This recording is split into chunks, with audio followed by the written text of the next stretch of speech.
नमस्कार, KP news 24/7 में आपका स्वागत है। मैं आपके साथ आत्मप्रिया आर्य। 9 बजे के समाचारों में पहले नजर डालते हैं मुख्य समाचारों पर। कर्नाटक में 20,628 नए संक्रमित, 42,444 मरीज स्वस्थ होकर लौटे घर। मुख्यमंत्री बीएस येदियुरप्पा ने कहा कि अगर लोग सहयोग करें और कोरोना के मामलों में कमी आए तो लॉकडाउन को विस्तारित करने का सवाल ही नहीं। कर्नाटक में ब्लैक फंगस के संक्रमित ने आत्महत्या की। केरल, गोवा, पुडुचेरी समेत इन राज्यों ने की लॉकडाउन और पाबंदी बढ़ाने की घोषणा। कोविड से अनाथ हुए बच्चों की सहायता करेगी मोदी सरकार। पीएम केयर से दिया जाएगा मासिक भत्ता और 10 लाख रुपए। ब्रिटिश पीएम बोरिस जॉनसन ने मंगेतर केरी साइमन से गुपचुप रचाई शादी। 23 साल है छोटी।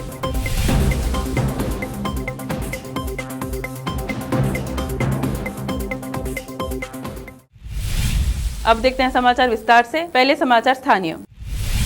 बीदर जिला प्रभारी मंत्री प्रभु चौहान ने कहा कि जिले में अब कोरोना महामारी नियंत्रण में होकर मामलों में कमी आई है। जिला प्रशासन, स्वास्थ्य विभाग, पुलिस विभाग सहित अन्यों ने दिन रात मेहनत कर कोविड के मामलों को नियंत्रण किया है। इसके साथ साथ जिले के लोगों ने भी सहयोग किया है। इस अवसर पर जिलाधिकारी रामचंद्रन आर, जिला पुलिस अधीक्षक नागेश DL आदि उपस्थित थे। राज्यದಲ್ಲಿ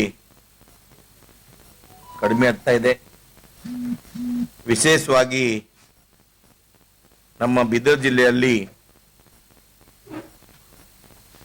ಬಹಳ ಕಂಟ್ರೋಲ್ ಆಗ್ತಾ ಇದೆ। ತಮ್ಮೆಲ್ಲ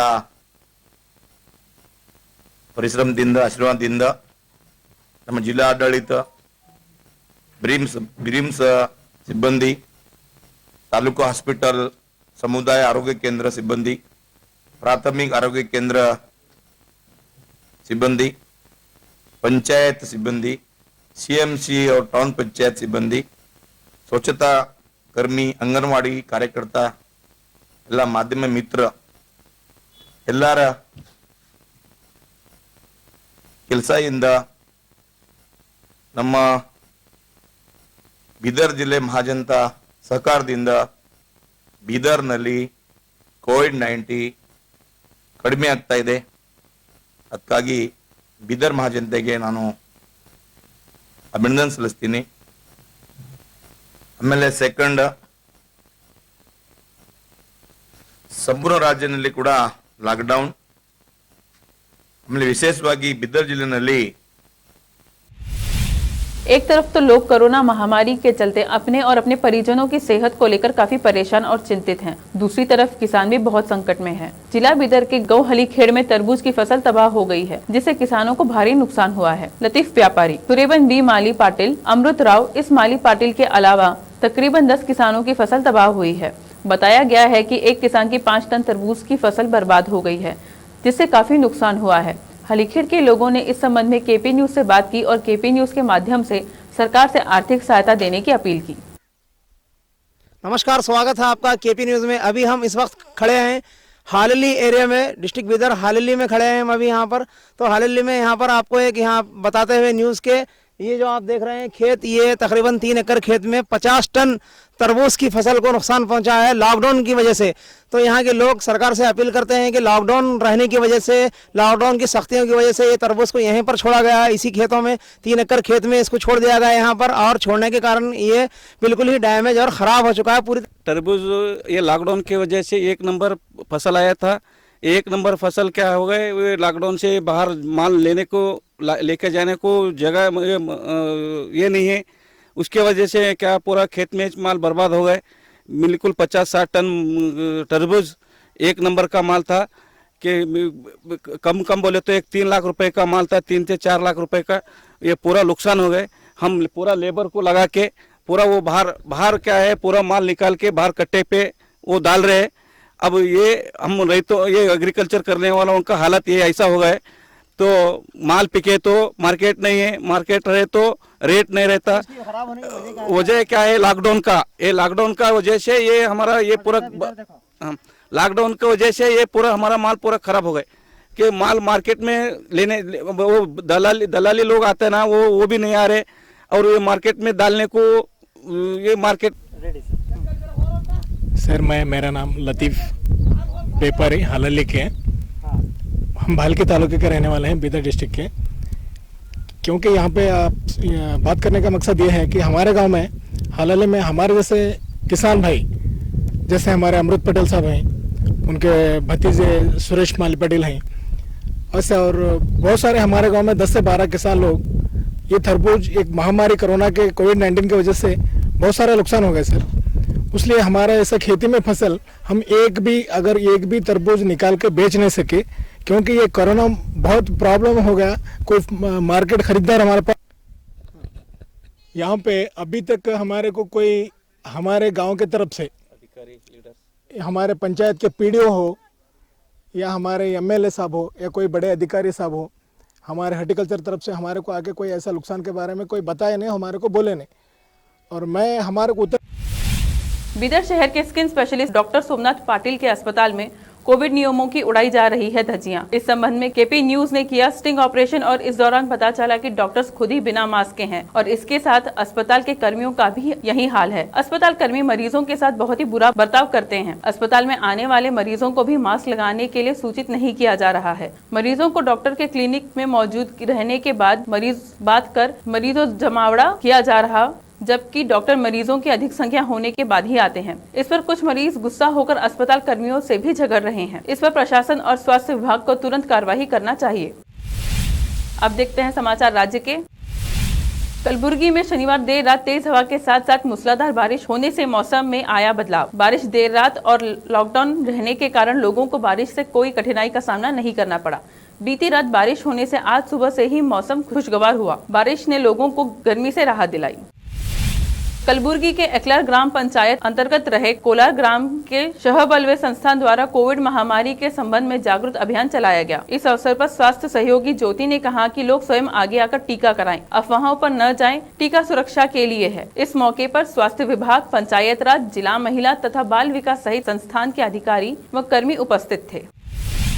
बीजापुर शहर में एक हत्या का मामला प्रकाश में आया है। पिछले 2 दिनों में यह दूसरी हत्या का मामला सामने आया है। सूत्रों के मुताबिक शनिवार दोपहर को शहर के इब्राहिम रोजा क्षेत्र में मोहसिन 21 वर्षीय युवक ने पोस्टर को फाड़ने की बात को लेकर झगड़ा हुआ। उसके बाद शनिवार रात को उस युवक की हत्या हुई। गांधी चौक पुलिस स्टेशन में मामला दर्ज किया गया है। पुलिस छानबीन कर रही है। मोहसिन को पीरा सामने खड़ा को मेरे बेटे को मार खिलाया। मेरा बेटा क्या भी नहीं करे, सो मार को सटा मेरे बेटे को। बीजापुर जिले के इंडी तालुका भीमापीर पुलिस स्टेशन में एक जुए की शिकायत करने पहुंचे संतोष नामी युवक को पीएसआई मल्लप्पा पुजारी ने शिकायत करने पर पहले अपशब्द का उपयोग किया। उसके बाद संतोष को बुरी तरह पीटा। पीएसआई के साथ कांस्टेबल महेश पवार ने भी युवक को बुरी तरह मारा, जिसके कारण युवक को अस्पताल में भर्ती किया गया है। पूर्व मंत्री एमबी पाटिल ने कहा कि ब्लैक फंगस के एक मरीज को 50 इंजेक्शन की आवश्यकता पड़ती है, जबकि राज्य सरकार ने मात्र 5000 इंजेक्शन दिए हैं। इसके अलावा अन्य इंजेक्शन किसी भी काम के नहीं हैं। उन्होंने सरकार से अधिक इंजेक्शन सप्लाई करने का आग्रह किया है। ಅವಶ್ಯಕತೆ ಇದೆ ಅಗತ್ಯದಲ್ಲೇ ಅದೇನು ಸಾಲದಲ್ಲ ಕಸರನ್ನ ಹೊಟ್ಟೆಗೆ ಕಸರ ಮಜ್ಜಿಗೆ ಅಂತ 30 ವೈಲ್ಸ್ ಒಬ್ಬ ಪೇಷಂಟ್ಗೆ 50 ಬೇಕು। ರಾಜ್ಯದಲ್ಲಿ ಇವರು ಕೊಟ್ಟಿರುವಂತದ್ದೇ 5000।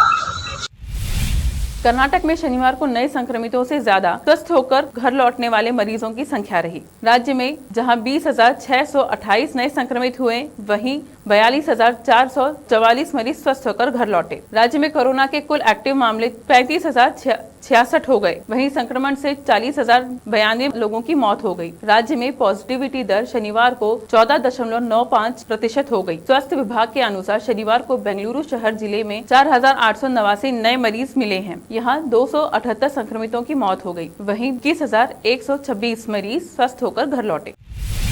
मुख्यमंत्री बीएस येदियुरप्पा ने कहा कि अगर लोग सहयोग करें और कोरोना के मामलों में कमी आए तो लॉकडाउन को विस्तारित करने का सवाल ही नहीं उठता। कर्नाटक सरकार ने 7 जून तक लॉकडाउन जारी रखने का फैसला किया है। महाराष्ट्र सरकार 14 अप्रैल से लागू पाबंदियों को पहले ही 15 दिन के लिए बढ़ा चुकी है। ये पाबंदियां 1 जून को खत्म होंगी। गोवा सरकार ने शनिवार को कोरोना कर्फ्यू 7 जून तक बढ़ाने का निर्णय किया। दिल्ली में सोमवार से ढील देने का फैसला किया गया है। वहीं लॉकडाउन की पाबंदियां 7 जून तक लागू रहेंगी। दोडबेल्लापुर में कोरोना संक्रमण से उबरकर घर लौटने के बाद ब्लैक फंगस का शिकार होने से दुखी एक बुनकर ने आत्महत्या कर ली। पुलिस के अनुसार विद्यानगर निवासी केसी रविंद्र को संक्रमित होने पर बागेपल्ली के सरकारी अस्पताल में 15 दिन तक भर्ती कराया गया था। स्वस्थ होने पर वह घर लौट आया था। फिर बुखार आने पर उसने टेस्ट कराया तो रिपोर्ट पॉजिटिव आई। साथ में उसे ब्लैक फंगस होने का भी पता चला। उसे विक्टोरिया अस्पताल में भर्ती कराया गया था, लेकिन वह चिकित्सकों और अस्पताल के कर्मचारियों से झगड़ा कर घर लौट आया। गुरुवार रात उसने कमरे में फांसी लगाकर आत्महत्या कर ली। अब लेते हैं एक छोटा सा ब्रेक। देश और दुनिया भर की खबरों के लिए देखते रहिए आपका अपना TV channel KP news 24/7।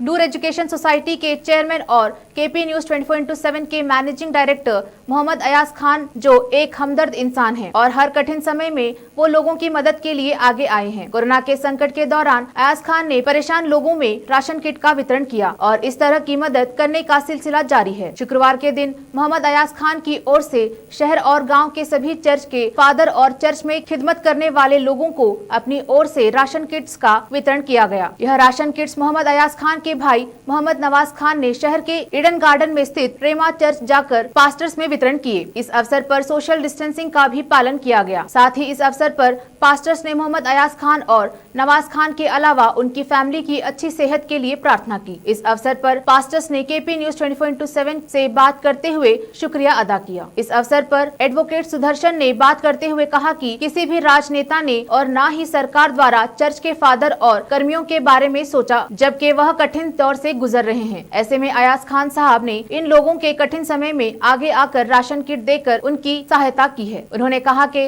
Ayaz Khan हमेशा किसी भेदभाव के बिना मुश्किल में रहे लोगों की मदद करते आए हैं। इसके लिए उनकी जितनी सराहना की जाए कम है। ದಿವಸ ಸಂತೋಷ ಪಡ್ತೇವೆ ಏನಂತಂದರೆ ಬೀದರ್ನ ಒಂದು ಕ್ರೈಸ್ತ ಸಮುದಾಯಕ್ಕೆ ಬಡ ಸೇವೆ ಮಾಡುವಂಥ ಸಭಾಪಾಲಕರು, ಪಾಸ್ಟರ್ಸ್ಗಳಿಗೆ, ಫಾದರ್ಸ್ಗಳಿಗೆ ಇಂಥ ಒಂದು ಸಾಂಕ್ರಾಮಿಕ ರೋಗ ಮತ್ತು ಈ ಲಾಕ್ಡೌನ್ ಹಿನ್ನೆಲೆಯಲ್ಲಿ ಅವರಿಗೆ ಅನೇಕ ತೀವ್ರವಾದ ಸಮಸ್ಯೆ ಎದುರಿಸ್ತಿರುವಾಗ ಅಂಥ ಸಮಯದಲ್ಲಿ ಅಯಾಜ್ ಖಾನ್ ಅವರು ತಮ್ಮ ಒಂದು ಉದಾರ ಮನಸ್ಸಿನಿಂದ ಇವತ್ತು ನವಾಜ್ ಖಾನ್ ಅಣ್ಣವರು ಕೂಡ ಅವರ ತಮ್ಮ ಉದಾರ ಮನಸ್ಸಿನಿಂದ 25 ಪಾಸ್ಟರ್ಸ್ಗಳಿಗಿಂತ ಹೆಚ್ಚಾಗಿ ಇವತ್ತು ಅವರು ತಮ್ಮ ಸಹಾಯದಿಂದ ಸಹಾಯ ಹಸ್ತವನ್ನು ಚಾಚಿ 25 ಪಾಸ್ಟರ್ಸ್ಗಳಿಗೆ ಅವರು ರ್ಯಾಷನ್ ಕಿಟ್ ಕೊಟ್ಟಿದ್ದಾರೆ. ಅದಕ್ಕಾಗಿ ನಮ್ಮ ಬೀದರ್ ವತಿಯಿಂದ, ನಮ್ಮ ಕ್ರೈಸ್ತ ಸಮುದಾಯದ ವತಿಯಿಂದ ಮತ್ತು ಎಲ್ಲ ಸಭಾಪಾಲಕರ ಚರ್ಚಸ್ಗಳ ವತಿಯಿಂದ, ಚರ್ಚ್ ಮೆಂಬರ್ಸ್ಗಳ ವತಿಯಿಂದ ನಾನು ಅಯಾಜ್ ಖಾನ್ ಅವರಿಗೂ ಮತ್ತು ನವಾಜ್ ಖಾನ್ ಅವರಿಗೂ ಮತ್ತು ಪೀಟರ್ ನಮ್ಮ ಲ್ಯಾಂಡ್ ಸರ್ವೇರ್ ಅವರಿಗೂ, ಸುದರ್ಶನ್ ಅಣ್ಣವರಿಗೂ, ನಮ್ಮ ನಾಯಕರು, ಆಮೇಲೆ ತಿಮೋತಿ ಅವ್ರಿಗೆ ಕೂಡ ನಾವು ನಮ್ಮ ಚರ್ಚಿಂದ, ನಮ್ಮ ಕಮ್ಯುನಿಟಿಯಿಂದ ನಾನು ಧನ್ಯವಾದಗಳನ್ನು ಸಲ್ಲಿಸ್ತೇನೆ. ಮತ್ತು ಇದು ನಮ್ಮ ಚರ್ಚು ರೇಮಾ ಚರ್ಚ್ ಏಡೆನ್ ಕಾಲೋನಿ ನಮ್ಮ ಚರ್ಚ್ ಬಿಲ್ಡಿಂಗ್ನಲ್ಲಿಂದ ಇವತ್ತು ಡಿಸ್ಟ್ರಿಬ್ಯೂಟ್ ಮಾಡಿದ್ದೇವೆ. JDS ಸಿಟಿ ಪ್ರೆಸಿಡೆಂಟ್ ಇದ್ದೀನಿ. ಸೊ ಇವತ್ತಿನ ದಿವಸ ಮುಂಜಾನೆ ನಮಗೆ ಪೀಟ್ರವ್ರು ಫೋನ್ ಮಾಡಿ, ಅಣ್ಣ ನಾವು ನವಾಜ್ ಖಾನ್ ಸರ್ ಹತ್ರ ಹೋಗಿದ್ದೀವಿ, ನಮ್ಮ ಪಾಸ್ಟರ್ಸ್ಗಳಿಗೆ ಎಲ್ಲ ಸ್ವಲ್ಪ ಏನಾದರೂ ಹೆಲ್ಪ್ ಮಾಡಿರಿ ಅಂತ ಕೇಳಿದಾಗ ನಮ್ಮದು ನವಾಜ್ ಖಾನ್ ಬ್ರದರು, ಆಯ್ತು ತಗೋರಿ, ನಿಮ್ಮ ಪಾಸ್ಟರ್ಸ್ಗಳಿಗೆ ಎಷ್ಟು ಜನ ಇದ್ದಾರೆ ಅವರಿಗೆಲ್ಲ ಕರ್ಕೊಂಬರ್ರಿ, ನಾವು ಅವರಿಗೆಲ್ಲ ಕಿಟ್ ಕೊಡ್ತೀವಿ ಅಂತ ಹೇಳಿದ ತಕ್ಷಣ ಅವರೆಲ್ಲ ಪಾಪ ಗಾಡಿಯಾಗೆಲ್ಲ ಕಿಟ್ಗಳೆಲ್ಲ ಹಾಕ್ಕೊಂಡು ಬಂದು ಒಳ್ಳೆ ರೀತಿಯಿಂದ ಸೋಷಲ್ ಡಿಸ್ಟೆನ್ಸ್ ಮೇಂಟೈನ್ ಮಾಡಿ, ಮಾಸ್ಕ್ ಧರಿಸಿ, ಕೈಗೆಲ್ಲ ಸ್ಯಾನಿಟೈಸರ್ ಹಚ್ಕೊಂಡು ಬಿಟ್ಟು ಒಳ್ಳೆ ಇದರಿಂದ ಅವರು ಎಲ್ಲ ಪಾಸ್ಟರ್ಸ್ಗಳಿಗೆ ಕಿಟ್ ಹಂಚಿದ್ದಾರೆ. ನಮ್ಮದು ಅಬ್ರಾಮ್ ಬ್ರದರ್ ಮತ್ತು ನಮ್ಮದು ಅಮೃತ್ ಅಂಕಲ್ ಅವ್ರು ಎಲ್ಲ ಪ್ರೇಯರ್ ನಡೆಸ್ಕೊಂಡು ಒಳ್ಳೆ ರೀತಿಯಿಂದ ಕಿಟ್ಟೆಲ್ಲ ಹಂಚಿದ್ದಾರೆ. ನಮ್ಮ ಕ್ರೈಸ್ತ ಸಮುದಾಯಕ್ಕೆ ಇನ್ನತನ ಯಾರೂ ಬೇರೆ ಲೀಡರ್ ಯಾರೂ ಹಂಚಿಲ್ಲ. ಅದು ಇವತ್ತಿನ ತನಕ ಬೀದರಾಗ ಪಾಪ ನವಾಜ್ ಖಾನ್ ಬ್ರದರ್ ಅವ್ರು ಬಂದು ಎಲ್ಲರಿಗೆ ಕಿಟ್ ಹಚ್ಚಿದ್ದಾರೆ. ಅದಕ್ಕೆ ನಾವು ಅವರಿಗೆ ಧನ್ಯವಾದ ಹೇಳ್ತೀನಿ. Thank you. ब्रेक के बाद आपका फिर से स्वागत है। आइए देखते हैं आगे के समाचार। मृत कोरोना वॉरियर्स के परिजनों को मिले राहत। सिद्धरामैया। बेंगलुरु पूर्व मुख्यमंत्री विधानसभा में विपक्ष के नेता के सिद्धरामैया ने शनिवार को राज्य सरकार से कोरोना वायरस संक्रमण के कारण अकाल मृत्यु को प्राप्त होने वाली आशा एवं आंगनवाड़ी कार्यकर्ताओं के परिजनों को तत्काल राहत एवं सहायता प्रदान करने की मांग की है। सिद्धरामैया ने मुख्यमंत्री BS येदियुरप्पा को लिखे पत्र में कोरोना योद्धाओं, आशा कार्यकर्ताओं, आंगनवाड़ी कार्यकर्ताओं, ग्राम पंचायतों, शिक्षकों, स्वास्थ्य विभाग, पुलिस, राजस्व, परिवहन विभाग, शहरी स्थानीय निकायों, पशु चिकित्सकों और अन्य जो सीधे तौर पर कोरोना वायरस से निपटने में शामिल है, उनका वेतन तत्काल जारी करने की मांग की है। दमन मेट्रो के करीब 74 किलोमीटर लंबे दूसरे चरण में भूमिगत सुरंग खोदने के लिए वेंकटेश्वरपुरा स्टेशन पर सुरंग खोदने वाली मशीन को खुदाई के लिए जमीन के अंदर उतार कर जोड़ने का काम शुरू हो गया है। भद्र नाम की यह सुरंग अपनी साथी टीबीएम तुंग के साथ टेनरी रोड के नॉर्थ रैंप से 4 सुरंगों की खुदाई करेगी। दूसरे चरण में करीब 21 किलोमीटर लंबी पिंक लाइन का हिस्सा है और टीबीएम तुंग ने पहले ही अपना काम शुरू कर दिया है। दोनों मशीनों को 4.591 किलोमीटर लंबे पैकेज RT-04 की 4 सुरंगें बनाने के लिए लगाया गया है। समाचार देश और दुनिया के। केरल, तमिलनाडु, महाराष्ट्र और गोवा ने कोविड-19 की स्थिति के मद्देनजर लॉकडाउन या अन्य पाबंदियां सोमवार से अगले एक हफ्ते से लेकर एक पखवाड़े तक बढ़ाने की घोषणा की है। वहीं दिल्ली, मध्य प्रदेश और हिमाचल प्रदेश ने पाबंदियों में कुछ ढील देने का फैसला किया है। केरल के मुख्यमंत्री पिनराई विजयन ने राज्य में पाबंदी को 9 जून तक बढ़ाने की घोषणा की, जबकि पुडुचेरी सरकार ने केंद्र शासित प्रदेश में लॉकडाउन को 7 जून तक बढ़ाने का निर्णय लिया है। तमिलनाडु लॉकडाउन को पहले ही 7 जून तक बढ़ा चुका है। कोरोना संकट में अपने माता पिता को खो देने वाले बच्चों की सहायता के लिए केंद्र सरकार ने नई मुहिम शुरू की है। कोविड प्रभावित बच्चों के सशक्तिकरण के लिए PM cares for children's empowerment शुरू किया गया है। सरकार उन बच्चों के साथ खड़ी है जिन्होंने कोविड के कारण अपने माता पिता को खो दिया है। देश में जिन बच्चों ने कोरोना के चलते अपने माता पिता दोनों को खो दिया है, उन्हें पीएम केयर्स फंड की ओर से मदद दी जाएगी। इन बच्चों को 18 साल की उम्र में मासिक भत्ता, 23 साल की उम्र में पीएम केयर्स से 10 लाख रुपए का फंड दिया जाएगा। पीएम केयर्स फंड से ऐसे बच्चों को 18 साल की उम्र में मासिक वजीफा मिलेगा। वहीं 23 साल की उम्र होने पर 10 लाख रुपए का फंड दिया जाएगा। साथ ही कोविड के कारण अपने माता पिता को खोने वाले बच्चों के लिए निःशुल्क शिक्षा सुनिश्चित की जाएगी। सरकार ऐसे बच्चों को उच्च शिक्षा के लिए शिक्षा ऋण प्राप्त करने में सहायता देगी। पीएम केयर्स द्वारा ऋण पर ब्याज का भुगतान करेगी। कांग्रेस के पूर्व अध्यक्ष राहुल गांधी ने शनिवार को आरोप लगाया कि प्रधानमंत्री नरेंद्र मोदी की झूठी छवि के लिए उनकी सरकार के किसी विभाग के मंत्री किसी भी विषय पर बोलने को मजबूर हैं। उन्होंने ट्वीट किया, प्रधानमंत्री की झूठी छवि के लिए किसी भी विभाग का मंत्री किसी भी विषय पर कुछ भी बोलने के लिए मजबूर है।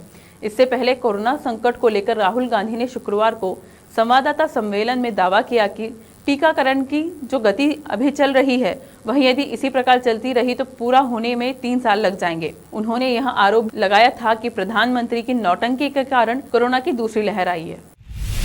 CISCE कई अन्य विकल्पों पर कर रहा है विचार। कोविड-19 की स्थिति को ध्यान में रखते हुए CBSE और CISCE 12वीं कक्षा की लंबित बोर्ड परीक्षा के संबंध में विभिन्न विकल्पों पर विचार कर रहा है। इनमें परीक्षाएं रद्द करना और वैकल्पिक मूल्यांकन पद्धति अपनाना या संक्षिप्त प्रारूप में परीक्षा कराना शामिल है। एक सूत्र ने बताया, अधिकतर राज्यों ने अगस्त में प्रमुख विषयों के लिए छोटी अवधि की परीक्षाओं के बारे में CBSE द्वारा प्रस्तावित विकल्प का समर्थन किया है। कोविड-19 स्थिति में अभी भी समीक्षा की जा रही है और परीक्षा रद्द करना और पिछली परीक्षाओं के आधार पर छात्रों को अंक देने समेत कई विकल्पों पर भी अभी विचार किया जा रहा है। ब्रिटेन के प्रधानमंत्री बोरिस जॉनसन और उनके मंगेतर कैरी साइमंड्स ने शनिवार को यहां विभाग कर लिया। ब्रिटेन के समाचार पत्रों ने अपनी खबरों में यह जानकारी दी। प्रधानमंत्री के कार्यालय ने द मेल और द सन की उन खबरों पर कोई भी टिप्पणी करने से इनकार किया जिनमें पूछा गया कि प्रधानमंत्री और उनके मंगेतर ने परिजनों और मित्रों की मौजूदगी में रोमन कैथोलिक वेस्टमिंस्टर कैथेड्रल में विवाह किया है। 56 साल के बोरिस जॉनसन ने वेस्टमिंस्टर कैथेड्रल में एक गुप्त समारोह में 23 साल की कैरी से शादी रचाई। बता दें कि कैरी साइमंड्स बोरिस जॉनसन से 23 साल छोटी हैं। गर्मी के मौसम में यूरोप में संक्रमण के मामलों में नाटकीय गिरावट। यूरोप गर्मी के मौसम में सामान्य स्थिति की ओर बढ़ता हुआ प्रतीत हो रहा है और यह एक ऐसी बेहतर स्थिति है जिसके बारे में कुछ सप्ताह पहले तक सोचा भी नहीं जा सकता था। यूरोप का एक भी देश प्रति 1 लाख की आबादी पर संक्रमण के नए मामलों के लिहाज से फिलहाल दुनिया के शीर्ष 10 देशों में शामिल नहीं है। कोविड-19 महामारी से बेहद प्रभावित रहे इटली ने जब यूरोविजन सॉन्ग कॉन्टेस्ट का मुकाबला अपने नाम किया तो यह जीत यहाँ के लोगों के लिए किसी मनोवैज्ञानिक जीत से बढ़कर थी। बॉलीवुड के दिग्गज अभिनेता इरफान खान को गुजरे 1 साल से ज्यादा वक्त बीत चुका है, लेकिन फैमिली और फैंस उन्हें अक्सर याद करते हैं। उनके बड़े बेटे बाबिल अक्सर उनकी यादों को सोशल मीडिया पर साझा करते हैं। अब उन्होंने इरफान की एक थ्रोबैक फोटो शेयर की है जो होली के वक्त की है। ये तस्वीर इंटरनेट पर वायरल हो रही है। बाबिल ने जो फोटो शेयर की है वो उनके बचपन की है। इसमें इरफान के साथ उनकी वाइफ सुतपा सिकंदर, तिमांशु धुलिया नजर आ रहे हैं। सभी होली के रंग में रंगे हुए हैं। अंत में समाचार खेल जगत से। भारतीय क्रिकेट टीम 2 जून को इंग्लैंड के लिए उड़ान भरेगी, जहां उन्हें पहले न्यूजीलैंड के खिलाफ वर्ल्ड टेस्ट चैंपियनशिप का फाइनल मुकाबला 18 जून से खेलना है। वहीं इसके बाद उन्हें मेजबानों के खिलाफ 5 मैच और टेस्ट सीरीज भी खेलनी होंगी। हर बार की तरह इस बार भी हर किसी की निगाहें विराट कोहली पर रहेंगी, लेकिन टीम इंडिया के स्पिनर अक्षर पटेल का मानना है कि इंग्लैंड दौरे पर भारतीय टीम विराट कोहली पर निर्भर नहीं है। उनके बाकी बल्लेबाज भी इस दौरे पर धमाल मचाएंगे। फिर से एक नजर मुख्य समाचारों पर। कर्नाटक में 20,628 नए संक्रमित, 42,444 मरीज स्वस्थ होकर लौटे घर। मुख्यमंत्री बीएस येदियुरप्पा ने कहा कि अगर लोग सहयोग करें और कोरोना के मामलों में कमी आए तो लॉकडाउन को विस्तारित करने का सवाल ही नहीं। कर्नाटक में ब्लैक फंगस के संक्रमित ने आत्महत्या की। केरल, गोवा, पुडुचेरी समेत इन राज्यों ने की लॉकडाउन और पाबंदी बढ़ाने की घोषणा। कोविड से अनाथ हुए बच्चों की सहायता करेगी मोदी सरकार। पीएम केयर से दिया जाएगा मासिक भत्ता और 10 लाख रुपए। ब्रिटिश पीएम बोरिस जॉनसन ने मंगेतर केरी साइमन से गुपचुप रचाई शादी। 23 साल हैं छोटी।